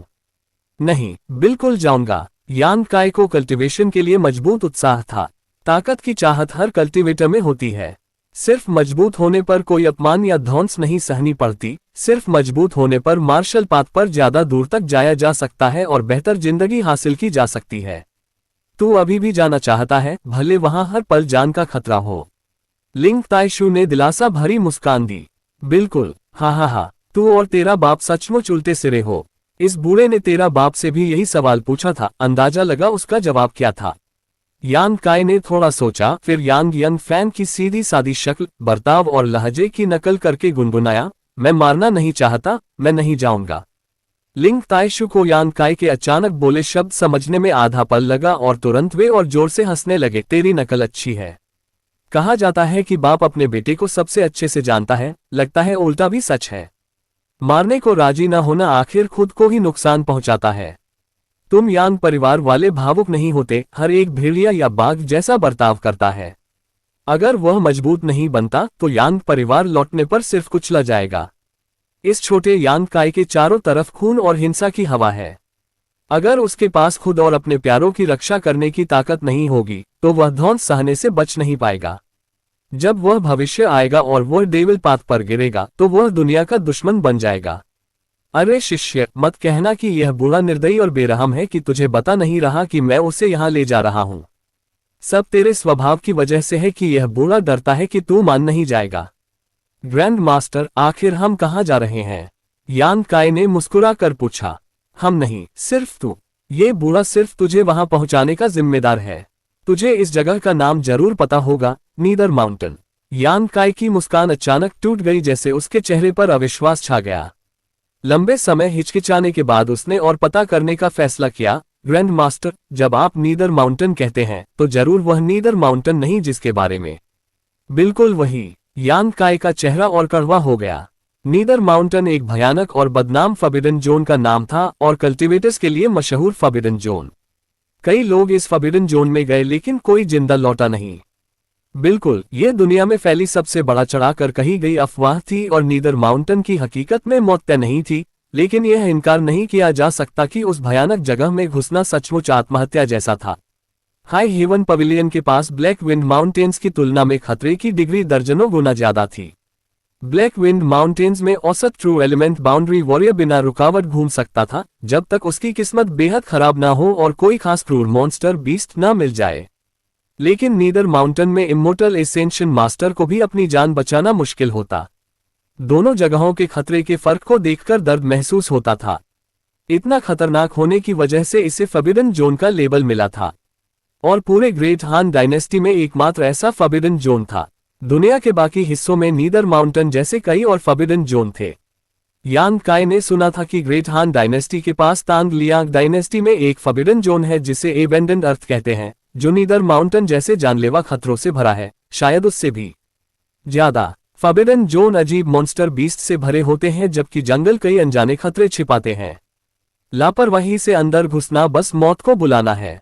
यान काई को लगा कि लिंग ताइशु ने अपनी प्लानिंग की थी, भले मंजिल जानकर थोड़ा डर लग रहा था। जैसा सोचा, लिंग ताइशू उसकी प्रतिक्रिया देख रहे थे। जाहिर तौर पर उसके जवाब से संतुष्ट, हम नीदर माउंटेन की गहराई में नहीं जा रहे, सिर्फ 500 ली 250 किलोमीटर 155 मील, जहां एक बहुत अजीब जगह है। तेरे जैसे लेवल के कल्टीवेटर्स के लिए अनुभव लेने के लिए मुफीद है। कैसी जगह? यान काय ने पूछा। समझाना मुश्किल है, लेकिन संक्षेप में बहुत अनोखी जगह है। ये बूढ़ा भी अपने मास्टर के साथ जीवन अनुभव के लिए वहां गया था। कई साल पहले मैं तेरे पिता को वहां भेजना चाहता था, लेकिन उसने मना कर दिया, तो अब तेरी पीढ़ी की बारी है। ये जगह बदनाम है, तो वहां पहले से ढेर सारे लोग होंगे। हमें देखना पड़ेगा कि तेरे लिए जगह मिलेगी या नहीं। अगर तेरा प्रवेश आसानी से हुआ, तो एक बात याद रखना, सब दुश्मन है। किसी पर भरोसा मत करना। डिसिपल समझता है। नहीं, तू समझ नहीं रहा। लिंग ताइशू ने धीरे से सिर हिलाया, उनका लहजा और गंभीर होता गया। ये जगह ऐसी हालत पैदा करती है जहां चारों तरफ हर कोई जान मृत्यु का दुश्मन है, क्योंकि वहां कल्टीवेटर मारा जाता है तो उसकी युआन क्यूई और ब्लड एसेंस ब्लड बीड में संघनित हो जाती है। ये ब्लड बीड कोई भी सोख सकता है, अपनी ताकत बढ़ा सकता है बिना किसी नुकसान के। क्या? यान काय का चेहरा गंभीर हो गया। अब समझ आया कि मैंने क्यों कहा कि उस जगह पर मारने के लिए कोई वजह या बहाना नहीं चाहिए। किसी को मारकर ब्लड बीड हासिल करना सबसे अच्छी वजह और बहाना है। वहां दूसरों की जान बस अपनी ताकत बढ़ाने का ईंट है, खासकर तेरे जैसे जो सिर्फ separation and reunion boundary third stage पर है। तू तो और आसान निशाना बनेगा, लिंग ताइशू ने समझाया। यान काय चौंका, लेकिन हैरानी से ज्यादा उत्साह में। लिंग ताइशू ने यान काय की आंखों में झांककर उसकी प्रतिक्रिया देखी, अंदर से आह भरी। इस हरामी का दिल सचमुच कत्ल के रास्ते पर लगा हुआ था। ऐसी बात सुनकर ज्यादातर लोग डरकर भागने की सोचते, लेकिन इस बच्चे के चेहरे पर सिर्फ बेताबी थी, जैसे वह तुरंत वहां जाकर अनंत कत्ल में डूब जाना चाहता हो। वहां मासूमों को नुकसान पहुंचाने की चिंता नहीं थी। भले यान काय खुद मारने की पहल न करता, कोई न कोई उसे मारने जरूर आता। ऊपर से ढेर सारे डेविल पाथ कल्टीवेटर्स होते, जो बाहर की दुनिया में भी कत्ल में मजा लेते थे। रास्ते में लिंग ताइशू ने यान काय को अंदर की जितनी जानकारी हो सकती थी बताए। आखिर वे खुद कई साल पहले वहां गए थे, इसलिए उनके निजी अनुभव अनमोल खजाने जैसे थे। यान काय ध्यान से सुनता रहा, जरा सी बात भी मिस करने की हिम्मत नहीं की। लिंग ताइशू के मुताबिक वह जगह नीदर माउंटेन में थी, लेकिन सचमुच नीदर माउंटेन की नहीं थी। वह अलग स्पेस थी, और प्रवेश नीदर माउंटेन के अंदर एक झील से था। वहां कोई अजीब ऊर्जा और अलग हेवन एंड अर्थ के नियम थे। जैसे ही कोई जिंदा चीज मरती, उसकी ऊर्जा और एसेंस ब्लड बीड में संघनित हो जाती, कल्टीवेटर्स और मॉन्स्टर बीस्ट्स दोनों की। ये ब्लड बीड्स खुद रिफाइन की जा सकती थीं, या बाहर लाकर दूसरों को दी जा सकती थी। किसी भी तरह बेहद कीमती थी, और जितना ताकतवर कल्टीवेटर या मॉन्स्टर बीस्ट मरता, उतनी ही ऊंची कीमत की ब्लड बीड बनती, जिससे ताकत में ज्यादा बढ़ोतरी होती। इसके अलावा उस जगह पर सारे हमलावर और बचाव वाले आर्टिफैक्ट्स कोई रोल नहीं निभाते, जैसे कोई अदृश्य ऊर्जा उन्हें सील कर देती हो। ये खबर सुनकर यान काय का दिल जोर से धड़का। उसकी खुद की कल्टीवेशन सिर्फ third stage separation and reunion boundary थी। पता नहीं अंदर कितने ट्रू एलिमेंट मास्टर्स होंगे। इन मास्टर्स के सामने असुरा स्वॉर्ड या थाउजेंड ब्लॉसमिंग ब्लड बेगोनिया की मदद बिना वह बहुत कमजोर पड़ जाता, यहां तक कि मारा जा सकता था। हालांकि हालात सबके लिए एक जैसे होते, जिससे यान काय को थोड़ी राहत मिली। प्रवेश हर 10 साल में खुलता था, इसलिए यान काय का हाई हेवन पवेलियन लौटना सौभाग्य था। अगर कुछ महीने देर से लौटता तो यह मौका जरूर मिस कर देता। आखिरकार लिंग ताइशू ने यान काय को एक छोटा बैग गंभीरता से दिया। ये बैग सिर्फ हथेली जितना था। उस पर ढेर सारे रंगीन पैटर्न उकेरे थे और किसी अनजानी सामग्री से बना था। बहुत अनोखा लगता था।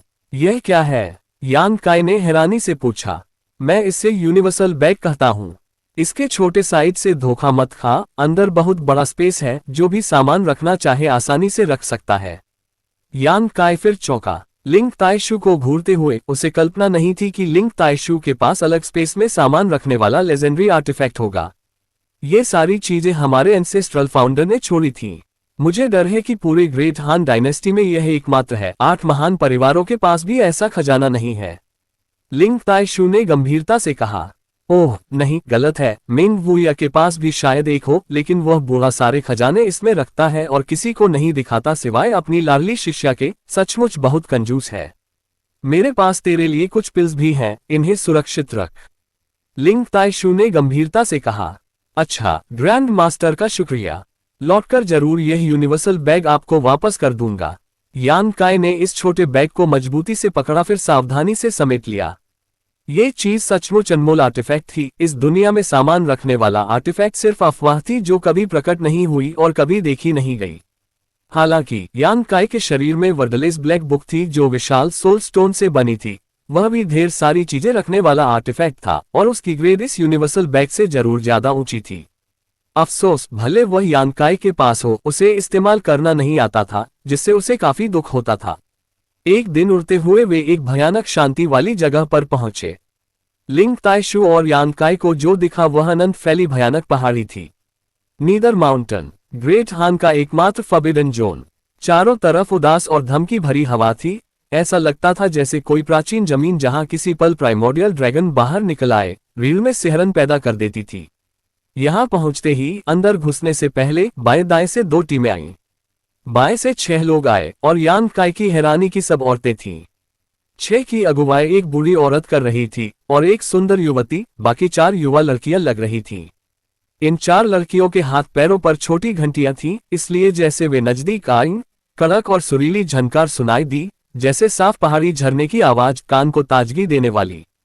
और ये औरतें सब जन्म से सुंदर थीं। वो युवती शालीन लेकिन आकर्षक, उसके चमकदार काले बाल स्टाइलिश बन में बंधे, उसकी पतली सफेद गर्दन दिख रही थी। हर जगह परिपक्व सुंदरता की हवा, खासकर उसकी चमकदार आंखें जो कामुक चमक छोड़ रही थीं, दिल मोह लेने वाली, आत्मा लुभाने वाली। उन्हें देखते ही सांस रुक जाती। आसमान ज्यादा नीला और फूल ज्यादा खुशबूदार लगते। 4 लड़कियां भी बहुत सुंदर थीं, जैसे खिलते फूल, नाजुक और सुंदर, इधर उधर लहराती हुई। उनकी गुलाबी कमल जैसी बाहें आधी दिख रही थीं, त्वचा ताजी बर्फ जैसी सफेद, और उनके छोटे जैद जैसे पैरों पर नाजुक उंगलियां कमाल की सुंदरता दिखा रही थीं। पतली कमर के साथ पूरी आकर्षक वक्रता, उनके चेहरों पर मीठी मुस्कान, शर्मीली लाली, ग्लैमरस हवा या जुनूनी नजर, चारों मिलकर किसी मर्द को पागल कर देने लायक थी। सिर्फ फर्क था कि इन लड़कियों का स्वभाव युवती की तुलना में थोड़ा कच्चा था। उनमें वह लुभावनी और मोहक स्टाइल की कमी थी। बूढ़ी औरत के बारे में, भले अब बूढ़ी हो गई थी, लेकिन हल्के से पता चलता था कि युवा होने पर उसकी सुंदरता असाधारण रही होगी। बस बेरहम समय ने उस पर अपने अमिट निशान छोड़ दिए थे। ये ग्रुप यान काय और लिंग ताइशु की तरफ बढ़ा, फिर 300 फीट दूर रुक गया। बूढ़ी औरत ने दोनों मर्दों पर हल्के से नजर डाली, फिर हल्की हंसी हंसी। जो इस समय नीदर माउंटेन आए थे वे जाहिर तौर पर एक ही मकसद से थे। अजीब स्पेस में घुसने वाले कल्टिवेटर्स की संख्या सीमित थी। जाहिर था बाकी सब प्रतिद्वंद्वी थे। जैसे लिंग ताइशु बूढ़ी औरत की तरफ मुस्कुराए, उन्होंने यान काय से फुसफुसाकर कहा, वे पहले दर्जे के सेक्ट 10,000 फ्लावर पैलेस से हैं। उन युवा लड़कियों में से हर एक उनके सेक्ट का जीनियस है। वे थोड़ी घमंडी होती हैं, इसलिए सावधान रहना। उन्हें लुभाने की कोशिश मत करना, वरना वे तुझे हड्डियां समेत निगल जाएंगी। यान काय की आंखों में चमक आई जैसे उसने 4 युवा लड़कियों को लंबे समय तक देखा। लिंग ताइशु की चेतावनी नोट की। चुपचाप जवाब दिया, ग्रैंड मास्टर निश्चिंत रहे कि मैं सावधान रहूंगा। थोड़ी देर बाद दाएं से आने वाला ग्रुप भी पहुंचा। उनकी तरफ देखते ही लिंग ताइशु की उम्र जैसा बूढ़ा उनकी अगुवाई कर रहा था, और उसके पीछे 3 युवक, 2 मर्द और 1 औरत। सबकी ताकत असाधारण, लेकिन सब में दुष्ट हवा थी। 2 मर्द यान काय से ज्यादा बेशर्म थे। उनकी नजरें पहले ग्रुप की महिला डिसिपल्स पर लगभग चिपकी थीं, जिससे उनके साथ आए लड़की बेहद नाखुश होकर ठंडी हंसी हंसी। वे घोस्ट किंग वैली से हैं। लिंग ताइशु की भौहें सिकुड़ी। तुझे मुश्किल हो सकती है। क्यों? यान काय ने पूछा। क्योंकि तेरे ग्रैंड मास्टर ने उस बूढ़े से दर्जन भर बार लड़ाई की है। वे एविल सेक्ट हैं, अगर उनसे लड़ना पड़ा तो उनके हाथ के तरीकों से खास सावधान रहना। लिंग ताइशु ने जवाब दिया। यान काय ने देखा, और सचमुच 3 डिसिपल्स के हाथ कुछ अजीब थे। आम लोगों जैसे नहीं, मौत जैसे फीके, लगभग भूत के हाथ जैसे। अगुवाई करने वाले बूढ़े ने अचानक ठंडी हंसी हंसी, लिंग ताइशु, तू अभी भी जिंदा है। लिंग ताइशु ने जवाबी हंसी हंसी, तू भी अभी जिंदा है गुइली। हे, गुइली मुस्कुराया। इस बूढ़े को डर था कि मरे हुए से बदला नहीं ले पाएगा। पता नहीं था आज फिर मिलूंगा। स्वर्ग ने सचमुच मेहरबानी की है। क्यों? 50 साल पहले का सबक काफी नहीं था। आज मौत की इतनी जल्दी है। लिंग ताइशु ने ठंडी हंसी हंसी, जाहिर तौर पर उसे हल्के में ले रहे थे। गुइली का चेहरा अचानक बिगड़ गया। पुरानी बातें अब क्यों उठा रहा है? 50 साल पहले तेरे से हारने का मतलब 50 साल बाद भी हारना नहीं। कोशिश करके देख। लिंग ताइशु ने घमंड से मुस्कुराया। गुई ली की आंखों से भूतिया रोशनी निकली। लिंग ताइशू को नफरत से घूरा, लेकिन उसकी नजर में डर की झलक थी। जैसे ये दो आमने सामने थे, गुई ली के पीछे घोस्ट किंग वैली के 3 डिसिपल्स ने भी यान काई को क्रूरता से घूरा। यान काई ने बस मुस्कुराकर जवाब दिया, चेहरे पर बेफिक्र मुस्कान। तारांकन पेंग। तारांकन अचानक आवाज आई। 10,000 फ्लावर पैलेस की बूढ़ी औरत ने अपनी स्टाफ जमीन पर मारी थी। अगर तुम दोनों लड़ने नहीं वाले तो नीदर माउंटेन में घुसने के लिए सहयोग कैसे करेंगे, इस पर बात करें। बूढ़ी औरत ने लिंग ताइशू और गुई ली की तरफ हल्के से देखा। भले लिंग ताइशू और गुई ली में दुश्मनी थी, लेकिन यहाँ झगड़ा नहीं करना चाहते थे। आखिर उनका मुख्य मकसद अपने जूनियर्स को अनुभव और कल्टीवेशन के लिए लाना था। अगर अभी कुछ गलत हुआ तो प्लान बिगड़ जाता। बूढ़ी औरत को भी ये पता था और दोनों को रास्ता चाहिए था, इसलिए उन्होंने इस वक्त बोला। गुई ली ने दुष्ट मुस्कान दी, ये बूढ़ा यान पैलेस लॉर्ड को कुछ सम्मान देगा। अभी तुम्हारे साथ सहयोग करूंगा जब तक ये काम खत्म न हो जाए। लिंग ताइशू, काम खत्म होने के बाद तुझे और मुझे जरूर लड़ना है, कभी भी। गुई ली ने अपनी धमकी भरी नजर यान काई पर डाली। अपनी बुरी नीयत छिपाने की कोशिश भी नहीं की। खुलकर अपने 3 डिसिपल्स को आदेश दिया, इस छोटे हरामी का चेहरा याद रखो, अंदर घुसते ही उसे जरूर मारना। जी। 3 डिसिपल्स ने क्रूरता से कहा। यान काई का चेहरा ठंडा हो गया। उसने चुपके से इन तीनों के चेहरों को याद कर लिया। बूढ़ी औरत की मध्यस्थता से लिंग ताइशू और गुई ली ने अभी के लिए अपनी दुश्मनी साइड रखी और तीनों ने थोड़ी देर सलाह की। फिर बूढ़ी औरत आगे बढ़ी, उनके 4 युवा डिसिपल्स ठीक पीछे, 3 घोस्ट किंग वैली डिसिपल्स अगले, जबकि यान काई और लिंग ताइशू पीछे। सुंदर युवती बीच में थी, गुई ली के साथ, एक बाएं एक दाएं। 4 इमोर्टल एसेंशियन बाउंड्री मास्टर्स की सुरक्षा में युवा पीढ़ी के डिसिपल्स बेहद सुरक्षित थे। बिल्कुल, शर्त यह थी कि लिंग ताइशू और गुई ली एक दूसरे के खिलाफ साजिश न रहे।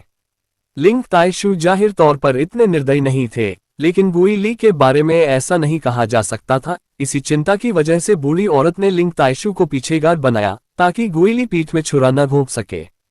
सौभाग्य से गुई ली मूर्ख नहीं था। रास्ते में उसने कोई शरारत नहीं की, ईमानदारी से अपनी जगह की रक्षा की। नीदर माउंटेन भयानक जगह थी। ये ग्रुप अंदर घुसा तो बेहद सावधानी से, जितना हो सके चुपचाप, क्योंकि सबसे बाहरी जोन में भी 5वीं या 6ठी ऑर्डर मॉन्स्टर बीस्ट मिलने की संभावना थी।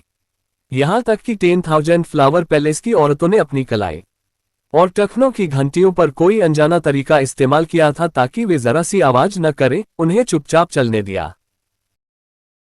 इसी के साथ ये एपिसोड यही खत्म होता है। अगर आपको एपिसोड पसंद आए तो वीडियो को लाइक और चैनल को सब्सक्राइब कीजिए। तो फ्रेंड्स, मिलते हैं नेक्स्ट एपिसोड में।